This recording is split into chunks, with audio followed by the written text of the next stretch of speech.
Cricket అనగానే ఆటగాళ్లు మాత్రమే కాదు, కామెంటర్లు, అంపైర్లు, యాంకర్లు ఇలా ఎందరో మనకు గుర్తు వస్తూ ఉంటారు. మ్యాచ్ జరిగినంతసేపు ఆటగాళ్లతో పాటు వీళ్ళు కూడా హైలైట్ అవుతూనే ఉంటారు. వీళ్ళకు సపరేట్ ఫ్యాన్ బేస్ కూడా ఉంటుంది. ముఖ్యంగా అంపైర్లు ఆటగాళ్లతో సమానంగా అభిమానులు సంపాదించుకుంటూ ఉంటారు.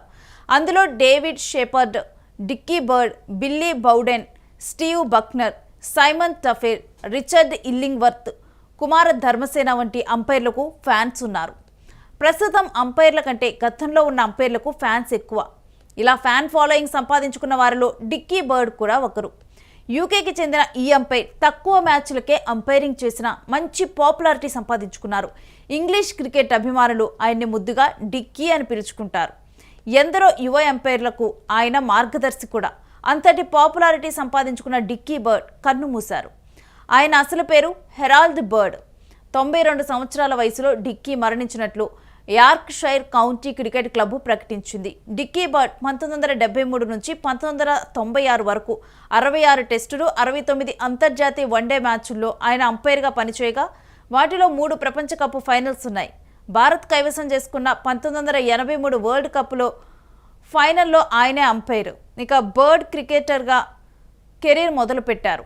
1956లో ఇంగ్లీష్ కౌంటీలైన యార్క్షైర్ మరియు లిసెస్టర్షైర్ తరపున క్రికెట్ కూడా ఆడారు. కానీ అంపైర్గానే ఆయన బాగా ఫేమస్ అయ్యారు. 2014లో అతను the Yorkshire county cricket club అధ్యక్షుడిగా బాధ్యతలు నిర్వహించారు. నేటి అంపైర్లతో పోలిస్తే ఆయన కెరీర్ కాస్త భిన్నంగా ఉంటుంది. 1970లో ఫస్ట్ క్లాస్ అంపైర్గా బర్డ్ తన కెరీర్ మొదలుపెట్టారు. ఆ రోజును ఆయన పలు సందర్భాల్లో గుర్తు చేసుకున్నారు. రగ్బీ లీగ్ కప్ ఫైనల్ కావడంతో, లండన్ ట్రాఫిక్ గురించి ముందే ఆయనకు అవగాహన ఉండటంతో ముందుగా బయలుదేరాలి అనుకుని 4:30 లేచాను. టీ తాగి బయలుదేరే సమయానికి గేట్లు లాక్ చేయడంతో గేటు దూకి వెళ్లే ప్రయత్నం చేశారంట డిక్కీ. అప్పుడు పోలీసులు ఆయన అడ్డుకున్నట్లు పలు సందర్భాల్లో ఆ సంఘటన గుర్తు చేసుకున్నారు. ఇక ఆయన కెరియర్లో పలు సంచలనాలు ఉన్నాయి. క్రికెట్ను మాత్రమే ప్రేమించిన ఆయన వివాహం చేసుకోలేదు.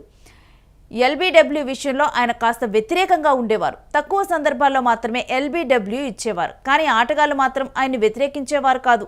1973లో లార్డ్స్లో జరిగిన టెస్ట్ మ్యాచ్లో బాంబు బెదిరింపులు వచ్చినప్పుడు పిచ్చిపై మైదాన సిబ్బంది కవర్లు కప్పగా పిచ్చిపై కూర్చొని వికెట్ పైకి అభిమానులు రాకుండా జాగ్రత్త పడ్డారు. ఆ ఫోటో అప్పట్లో వైరల్ అయింది. ఇక ఆ మ్యాచ్ సందర్భంగా పాకిస్తాన్ కెప్టెన్ జావేద్ మియాందాద్ డెన్నిస్ లిల్లీతో మాట్లాడి వారిని శాంతింపచేశారు. క్రికెట్ వర్గాల్లో ఆయనకి మంచి గుర్తింపు ఉంది. 1996లో ఆయన తన చివరి మ్యాచ్కు అంపైరింగ్ చేశారు. ఆ సందర్భంలో ఇంగ్లాండ్, భారత ఆటగాళ్లు గార్డ్ ఆఫ్ హానర్ ఇచ్చారు. ఆ మ్యాచ్లోనే గంగూలీ, ద్రావిడ్ అరంగేట్రం చేశారు. అప్పట్లో ఇది కూడా ఒక సంచలనమే. ఆటగాళ్లను ప్రేమించే అంపైర్గా ఆయనకు గుర్తింపు ఉంది. మైదానంలో ఆటగాళ్లను నవ్వించేవారు డిక్కీ. ప్రతి ఆటగాడితో వ్యక్తిగతంగా మాట్లాడేందుకు ఇష్టపడేవారు.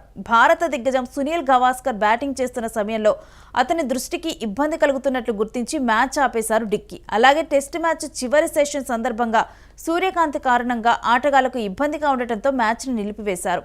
స్లెడ్జింగ్ విషయంలో కఠినంగా వ్యవహరించేవారు. ఎంతటి ఆటగాడినైనా మందలించేవారు డిక్కీ. ఆయన స్వస్థలమైన బర్న్స్లీలో ఆయన విగ్రహాన్ని కూడా ఏర్పాటు చేశారు. ఇక ఈ రోజును క్రికెట్ ప్రపంచంలోనే ఒక విషాదంగా కూడా చెప్తూ ఉన్నారు. ఇంత ఫేమస్ అయిన అంపైర్ మరణంతో అంపైర్ డిక్కీ ఫ్యాన్స్ అందరూ కూడా అతన్ని ప్రేమగా డిక్కీ అని పిలుచుకుంటారు. డిక్కీ మరణంతో కూడా క్రికెట్ ప్రపంచంలోనే ఇది ఒక విషాదంగా కూడా తెలిపారు.